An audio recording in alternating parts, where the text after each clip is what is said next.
ಕಡ್ತ ಹಾಕಿದ್ದಾರೆ. ಅದು ಯಾರು ಏನು ಅನ್ನೋದು ಹುಡುಕಿ ತೆಗೆದು ಭಾಳತ್ತಿಲ್ಲ. ಮತ್ತು ಇವತ್ತೇನು ಬೇಕಾಗಿತ್ತಪ್ಪ ಕರ್ನಾಟಕದಲ್ಲಿ 2020 ಬಿ ಜೆ ಪಿಗೆ ಆಗಿರ್ಬೋದು, ಕಾಂಗ್ರೆಸ್ ಆಗಿರ್ಬೋದು, ಜೆ ಡಿ ಎಸ್ಗೂ ಆಗಿರ್ಬೋದು. ಜೆ ಡಿ ಎಸ್ಸಿಗಂತ ನನ್ನ ಅಸ್ತಿತ್ವ ಪ್ರಶ್ನೆ ಅದ, ಹೆಚ್ಚು ಮಾಡ್ಕೋಬೇಕು ನಾವು ಏನಾದರೂ ಮಾಡಿ ಅಂಥೇಳಿ.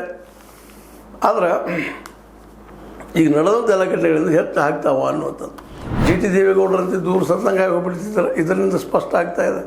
ಇದು ಎಚ್ ಡಿ ಕುಮಾರಸ್ವಾಮಿಗಳು ಏನೋ ಮಾತಾಡಿದರು, ಎಷ್ಟು ಟೀಕೆ ಮಾಡಿದರು, ಅದು ಎಷ್ಟರ ಮಟ್ಟಿಗೆ ಪ್ರಭಾವ ಆಗ್ತೈತಿ ಅನ್ನೋದು ಅದು ಸಹಿತ ಅಷ್ಟೇ ಮುಖ್ಯ ಆಗ್ತದೆ. ಏನೋ ಆಗಲಿ, ಈಗಂತೂ ಡಿ ಕೆ ಶಿ ಅವ್ರು ಗೆದ್ದಾರ, ಚಮತ್ಕಾರ ಮಾಡಿದ್ದಾರೆ. 5 ಜನರ ತಮ್ಮ ಬೇಕಂತ 5 ಜನ ತೊಗೊಂಡಿದ್ದಾರೆ. 2 ಬಿ ಜೆ ಪಿ ಹೋಗ್ಬೇಕಾಗಿತ್ತು, ಹೋಗಿದ್ದಾರೆ. ನೀನು ಏನಿದ್ರು ಇನ್ನು ಮುಂದಿನ ದಿನಗಳಲ್ಲೇ ಇನ್ನಷ್ಟು ಎಲ್ಲರೂ ವಿಶೇಷವಾಗಿ ಒಂದಂತಿ ಕ್ಲಿಯರ್ ಆಗ್ತಾ ನಡೀತಾ ಇದೆ. ಜೆ ಡಿ ಎಸ್ದ ಪರಿಸ್ಥಿತಿ ಇನ್ನಷ್ಟು ಗಂಭೀರ ಆಗ್ಬೋದೇನೋ ಅಂತೇಳಿ.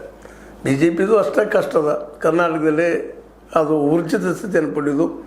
ಯಾಕಂದ್ರೆ ಈಗ ಅಧಿಕಾರದಲ್ಲಿದ್ದಂಥ ಕಾಂಗ್ರೆಸ್ ಇದ್ದು ವಿಶೇಷವಾಗಿ ಬಿ ಜೆ ಪಿ ಮಾಡುವ ರಾಜಕಾರಣವನ್ನು ಮಾಡಲಿಕ್ಕತ್ತದ, ಬಿ ಜೆ ಪಿಗೆ ಮಾಡಲಿಕ್ಕತ್ತದ. ಉಳಿದ ರಾಜ್ಯಗಳಲ್ಲಿ ನಾವು ನೋಡ್ತಾ ಇದ್ದೀವಿ, ವಿರೋಧ ಪಕ್ಷಗಳನ್ನು ತುಂಡು ಮಾಡೋದು, ಮತ್ತೇನು ಮಾಡೋದು. ವೆಸ್ಟ್ ಬೆಂಗಾಲ್ದಲ್ಲಿ ಆಗಿರ್ಬೋದು, ಅದೇ ಕಾಲಕ್ಕೆ ನಮ್ಮ ಮಹಾರಾಷ್ಟ್ರದಲ್ಲಿ ಆಗಿರ್ಬೋದು, ಈಗ ಜಾರ್ಖಂಡದಲ್ಲೂ ಆಗ್ಯದ.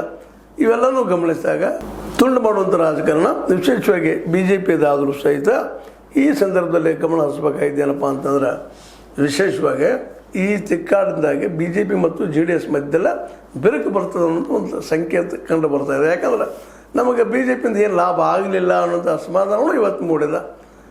ಯಾಕಪ್ಪ ಅಂತಂದ್ರೆ 8 ಮತಗಳೊಳಗೆ 4 ಮತ ನಮ್ಗೆ ಬರಬೇಕಾಗಿತ್ತಲ್ಲ ಅನ್ನುವಂಥದ್ದು. ಆದರೆ ಅದೇ ಕಾಲಕ್ಕೆ ಜೆ ಡಿ ಎಸ್ಸಿಂದ 4 ಮತಗಳು ಹೋಗಿದ್ದಾವೆ.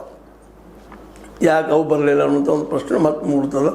ಏನೂ ಅಲ್ಲೇ ಬಿ ಜೆ ಪಿ ಮತ್ತು ಜೆ ಡಿ ಎಸ್ಸಿಗೆ ಈ ಚುನಾವಣೆ, ವಿಧಾನ ಪರಿಷತ್ ಚುನಾವಣೆ ಮುಟ್ಟಿ ನೋಡ್ಕೊಳ್ಳಂಗಾಗ್ಯದ.